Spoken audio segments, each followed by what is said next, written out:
1945년 8월 20일, 전쟁이 끝난 지 불과 닷새, 미군이 도쿄 땅을 밟기도 일주일 전, 전후 일본 최초의 암시장이 문을 열었습니다. 신주쿠에서 시작된 불씨는 시부야, 우에노를 거쳐 일본 전역으로 퍼져나갔죠. 이곳에서 어제의 계급, 명예, 이름은 모두 무의미했습니다. 상교의 훈장은 싸구려 술 한 병과 맞바뀌었고 명문가의 자존심은 쌀 한 줌 앞에서 무너져 내렸습니다. 오직 생존 본능만이 유일한 법이자 새로운 신분이었죠. 이 혼돈의 무대에는 크게 세 개의 권력이 자리했습니다. 권위는 추락했지만 제복을 버리지 못한 일본 경찰, 혼란을 기회 삼아 세력을 키우려는 야쿠자, 그리고 해방의 기쁨도 잠시 살아남기 위해 주먹을 쥐어야 했던 옛 식민지 출신 제1외국인들. 역사의 소용돌이 한가운데서 생존을 위한 이들의 몸부림은 곧 자존심을 건 싸움으로, 세력을 둘러싼 새로운 전쟁으로 걷잡을 수 없이 번져나갑니다. 패망과 함께 일본 사회는 완전히 마비되었습니다. 연이은 흉작에 식민지에서 오던 식량 수탈마저 끊기자 일본 열도는 극심한 굶주림에 휩싸였죠. 여기에 수백만 명의 일본인이 해외에서 돌아오면서 부족한 자원에 대한 압박은 더 심해졌습니다. 정부는 생필품을 공급할 힘을 잃었고 살인적인 인플레이션으로 화폐 가치는 폭락해버렸죠. 사람들은 살아남기 위해 야미이치, 즉 암시장으로 향했습니다. 주요 기차역 인근 잿더미에서 생겨난 이곳은 당시 생필품을 구할 거의 유일한 장소였는데요. 정부에서 정한 통제 가격의 수배에서 100배에 달하는 가격표가 붙었지만 사람들은 기꺼이 모든 것을 내놓았죠.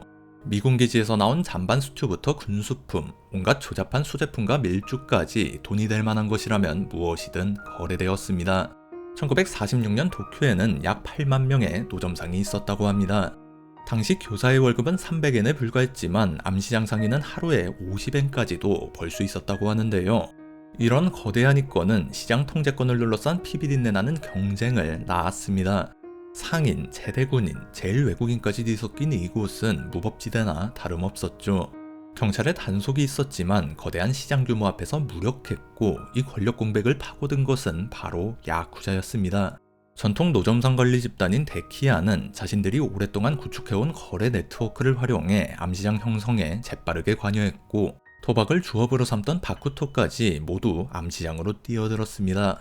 그들은 질서 유지라는 명분 아래 상인들을 통제하며 막대한 이익을 빨아들였죠. 해전 후 일본에 남겨진 조선인과 대만인 등 이른바 제1외국인의 법적 지위는 매우 불안정하고 모순적이었습니다. 일본 정부는 이들을 외국인으로 취급하기 시작했지만 명목상 일본 국적은 한동안 유지되었죠. 독립한 본국으로부터도 아직 국민으로 인정받지 못했습니다.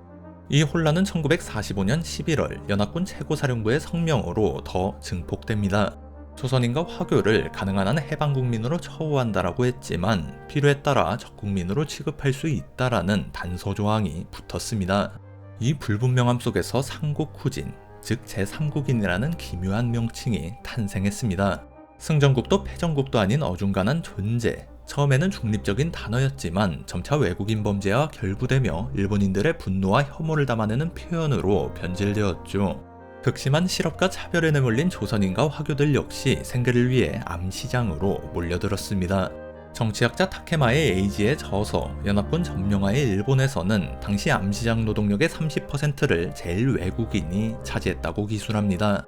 이들 사이에서도 여건 차이가 컸는데 아직 승인된 정보가 없던 당시 조선인과 달리 대만인에게는 연합군 일원이자 승전국인 중화민국이라는 나름 든든한 배경이 있었습니다.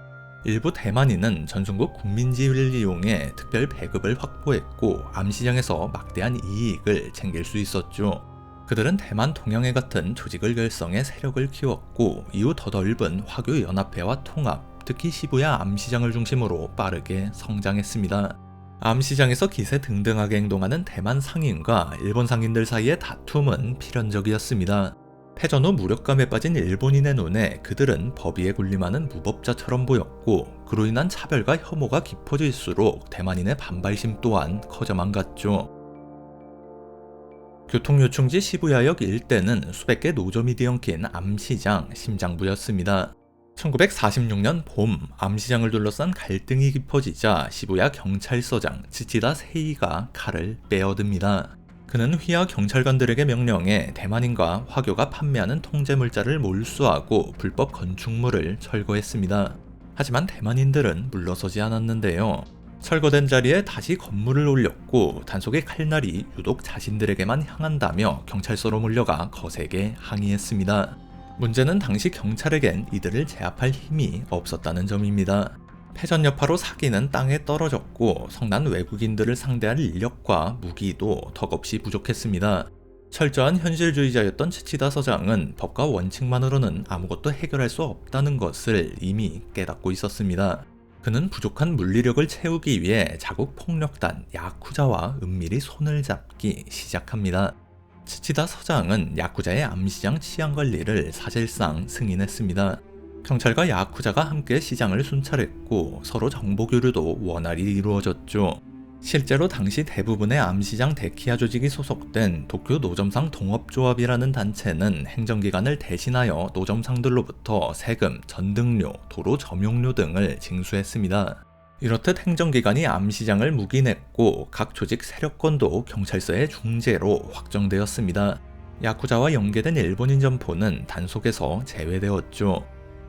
본격적인 갈등은 옆 동네 신바시에서 시작되었습니다. 이곳에 암시장 이권을 두고 대만 상인들과 야쿠자 조직 간토 마츠다구미가 정면으로 충돌한 것입니다. 양측 주장은 크게 엇갈립니다.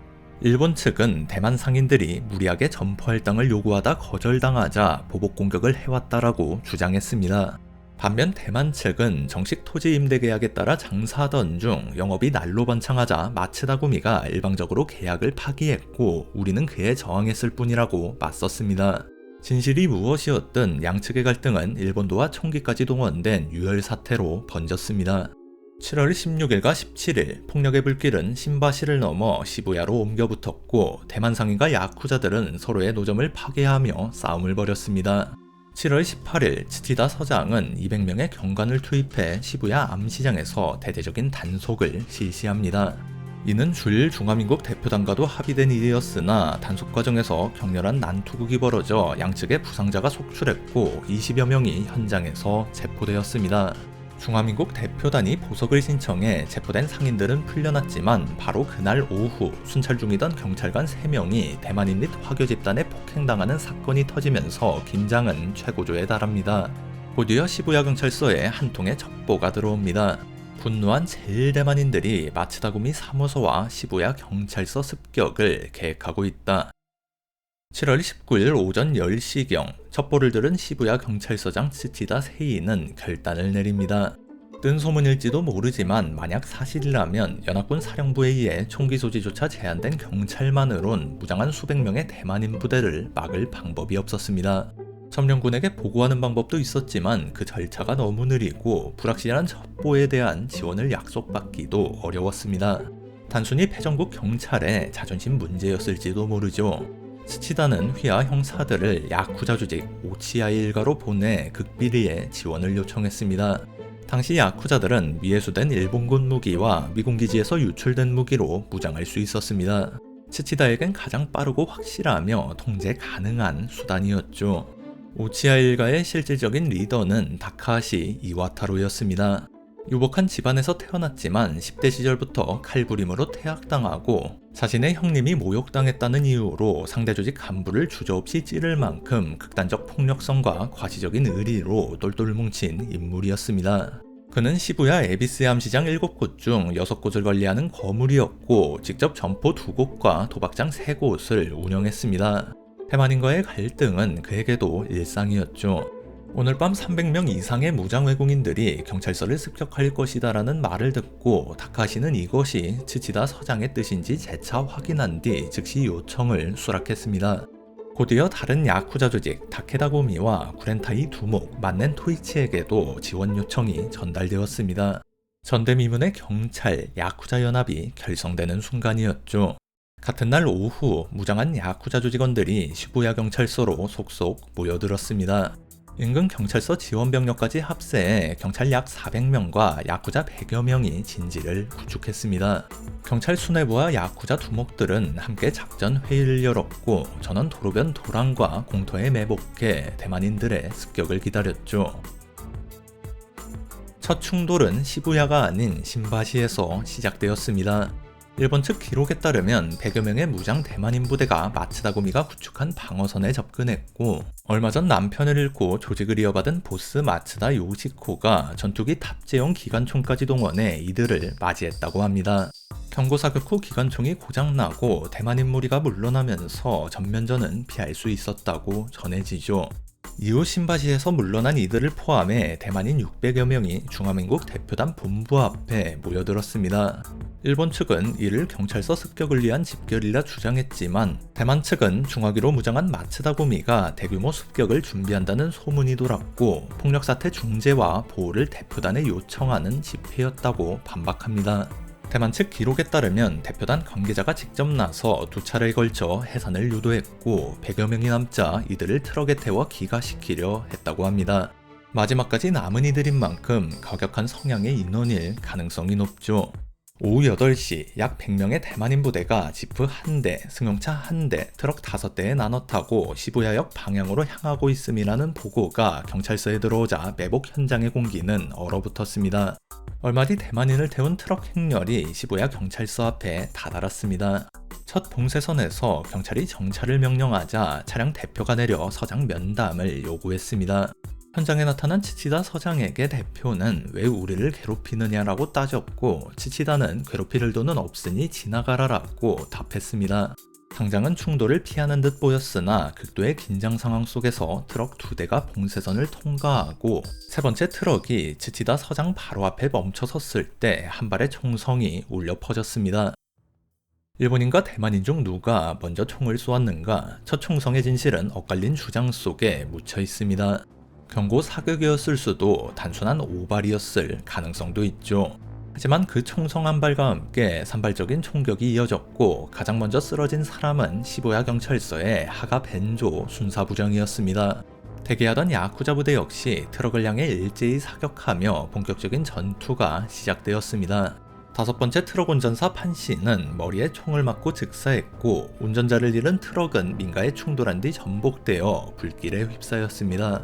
다른 트럭에 타고 있던 대만인들이 불타는 트럭의 동료를 구하려 뛰어내리자 야쿠자들은 그들에게 일본도를 휘두르며 달려들었습니다. 수백 명이 각자 무기를 들고 뒤엉켰지만 승패는 이미 정해져 있었습니다.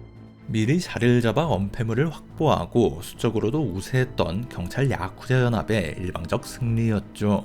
살아남은 대만인들은 뿔뿔이 흩어졌고, 그중 28명이 경찰에 체포되었습니다. 전투가 끝난 직후 치치다 서장은 야쿠자들에게 전령을 보냈는데요.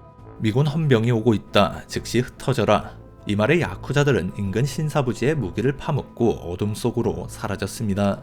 처음부터 그곳에 없었던 것처럼 말이죠. GHQ의 언론 통제로 일본에서는 뒤늦게 소식이 퍼졌지만, 이 사건은 곧 국민당 정부 관련 부처, 중국과 대만 민중, 그리고 언론의 큰 관심을 끌었습니다. 사건은 즉시 외교 문제로 번졌는데요. 주일 중화민국 대표단 단장 주 3명은 이를 자국민에 대한 계획적인 공격으로 규정하고 연합군 최고사령부에 즉각 개입을 요청했습니다. GHQ는 곧바로 조사에 착수합니다. 대만 측 사망 7명, 부상 34명, 일본 경찰 측 사망 1명, 부상 1명. 진실을 둘러싼 양측의 주장은 이후에도 평행선을 달렸습니다. 경찰은 무장한 대만인들의 경찰서 습격을, 대만 측은 귀가 중당한 매복 공격을 주장했습니다. GHQ는 곤란한 처지에 놓였습니다. 일본의 질서를 유지할 책임과 연합국 파트너인 중화민국의 입장을 동시에 고려해야 했기 때문입니다. 결국 GHQ가 최우선으로 삼은 것은 점령지의 치안과 민심이었습니다. 그들은 구금된 대만계 화교들을 사건의 가해자로 규정했고, 8월 24일 미 제8군 군사법원에서 무기 소지, 치안문란, 경찰 폭행, 선제 총격 등의 혐의로 기소할 계획을 세웁니다. 중화민국 대표단은 즉각 재판 연기를 신청하고 GHQ에 강력 항의했고, 주 3명은 메가더 사령관과 협상하여 중국 측 대표 1명이 재판에 참여한다라는 구두 동의를 얻어냈습니다. 결국 10월 1일 미중 혼합법정이 열렸고, 피고석에는 대만인 41명이 섰습니다. 검사는 대만계 화교들이 대부분 전후 암시장을 경영하며 일본 경찰을 적대시했고, 이는 점령군의 치안 유지 임무를 방해한 것이라고 주장했습니다. 반면 대만 측 변호인은 암시장 문제와 시부야 사건은 별개이며 일본 경찰의 민간인 총격은 엄중히 처벌받아야 한다라고 반박했습니다. 1946년 12월 10일 판사 3명의 표결은 2대1로 갈렸고 대부분 피고에게 징역형이 선고되었습니다. 1명은 3년, 35명은 2년의 징역형, 2명은 무죄, 5명은 6개월의 징역에 집행유예가 선고되었습니다. 중화민국 대표단은 즉각 연합군 최고사령부 외교국장 조지 에치슨에게 항의하며 일본 경찰도 기소하라고 촉구했지만 에치슨은 법정을 비판해서는 안 된다, 피고 대부분이 폭도이므로 법에 따라 처벌해야 한다고 답하고 미국의 대중국 원조 이야기까지 꺼내면서 압박했죠.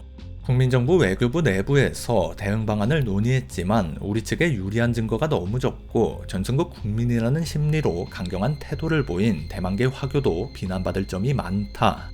이 사건으로 미국과 대립하는 것은 적절하지 않다라는 현실적인 결론을 내렸습니다. 사건에 연관된 일본 경찰의 체포와 신문을 계속 요구하는 것 외에는 뾰족한 수가 없었죠. 중화민국 측의 거듭된 요구에 GHQ는 12월 27일 시부야 경찰서장 치치다 세이 등 경찰관 3명을 재판에 회부했고 이번엔 중화민국 측 대표의 참여는 허용되지 않았습니다. 재판에서 치치다 서장은 경찰의 군도 소지를 금지했다라고 증언했습니다. 하지만 검사가 칼에 찔려 사망한 대만인 피해자를 근거로 추궁하자 그는 그것은 시부야 사건과 같은 시각, 같은 장소 근처에서 일어났지만 이 사건과 무관한 별개의 살인사건이다라는 주장을 펼쳤습니다. 야쿠자와의 공모 사실이 알려지는 것만은 막아야 했기 때문입니다. 이는 제복을 벗는 것으로 끝날 문제가 아니었죠. 시부야 경찰은 사건에 가담한 야쿠자 다카시 이와타로에게 별개의 살인사건으로 자수해달라며 진술서까지 준비했고 다카시 역시 이에 동의했습니다. 재판이 막바지에 이르자 치치다 서장은 현재 일본의 모든 국정은 점령군 지휘하에 있으며 우리 또한 점령군 사령관의 명령에 충실히 따랐을 뿐이라며 교묘한 압박을 가했습니다. 1947년 1월 15일 연합군 최고사령관 메가더는 주일 중화민국 대표단장 주 3명에게 대만계 화교에 대한 처벌이 너무 무겁다고 생각하여 주방으로 바꾸려 하지만 일본 경찰의 제명은 성립되기 어려울 것이라고 명확히 밝혔습니다. 결국 1월 28일 미 제8군 군사법원은 일본 경찰 3명 모두 무죄 석방을 선고합니다. 이로써 시부야 사건의 교섭은 중화민국 측의 실패로 막을 내렸고 다카시 이와타로를 비롯한 야쿠자들 역시 재판에 설 필요가 없었죠. 시부야 경찰서는 자체적으로 다카시 이와타로를 총포 도검류 불법 소지 혐의로 기소했습니다. 그는 5일간 구류되었다가 석방되었고 한 달 뒤 검찰에 소환되어 벌금형을 선고받는 데 그쳤습니다. 야쿠자와의 공모를 주도했던 치치다 세이 서장은 얼마 뒤 경시청 최고 공로장을 수여받고 경시청 예비대 초대 대장으로까지 영전하는 등 성공적인 경력을 이어나갑니다. 시부야 사건 판결은 중국과 대만에서 외교 실패로 받아들여졌습니다. 대만에서는 학생 수천 명이 미국 영사관을 포위하며 시위를 벌였고 이를 계기로 제1대만인의 지위와 권리에 대한 본격적인 논의가 시작되었으나 사건 불과 7개월 뒤인 1947년 2월 28일 대만 전역에서 국민당 정부의 부패와 억압, 경제정책의 무능함에 저항하는 민중 봉기가 일어났고 정부는 군을 동원해 이를 무자비하게 진압했습니다. 눈앞에서 가족과 이웃이 죽어나가는 거대한 참극과 격화되는 국공내전 그리고 국부천대의 여파에 시부야 사건은 사람들의 기억에서 빠르게 잊혔습니다. 반면 이 사건은 일본 사회에 지워지지 않는 흔적을 남겼습니다. 전후 일본 사회의 어두운 단면, 경찰과 야쿠자의 공생이 본격적으로 시작된 계기였고 이런 기묘한 유착은 수십 년간 일본 권력 구조에 깊은 영향을 미쳤습니다. 시부야 사건의 주역이었던 다카시 이와타로는 오치아이 일가를 정식으로 계승한 뒤 1951년 법무총재 기무라 도쿠타로가 구상한 방공 발도대 계획에 참여하며 일본의 방공전선에 동원될 준비를 했습니다. 1960년 미일 안보조약 반대 시위가 격화되자 당시 기시 노부스케 총리가 경찰력 보충을 위해 우익검을 고다마 요시오를 통해 야쿠자를 동원했을 때도 다카시를 비롯한 2만여 명이 그 부름에 응했죠. 그럼에도 일본 주류 사회는 시부야 사건을 철저히 외면했습니다. 오랜 시간 동안 이 사건은 그저 어렵고 힘들었던 시절에 일어난 불미스러운 일, 패전의 좌절 속에서 거둔 작은 승리 정도로 지부되었습니다. 최근 들어 경찰과 야쿠자의 연합이라는 당시 이야기가 V시네마 등에서 흥미롭고 낭만적인 소재로 다뤄지긴 하지만 이는 본질을 가릴 뿐이죠. 그렇게 시부야의 총성은 패전국 일본의 생존 논리와 중화민국의 외교적 한계, 그리고 강대국 미국의 이해관계가 복잡하게 얽힌 채 누구도 책임지지 않는 역사의 미제 사건으로 남게 되었습니다. 사건 직후 GHQ와 일본 정부는 야미이치가 단순한 시장이 아닌 치안을 위협하는 심각한 불안 요소임을 깨달았습니다. 1947년 여름 이후 야미이치 관리자였던 데키야 조직 간부들이 검거되기 시작했고 암시장터의 원래 주인들은 토지 반환을 요구했습니다. 1947년 10월 과일을 시작으로 1950년 9월 면제품까지 통제 품목도 차례로 해제되었고 점차 합법적인 부흥마켓이 등장했죠. 이후 일본의 생산력이 회복되고 정부가 행정력을 되찾으면서 1951년경 혼돈의 시대를 상징하던 대도시의 암시장들은 마침내 역사 속으로 완전히 사라졌습니다.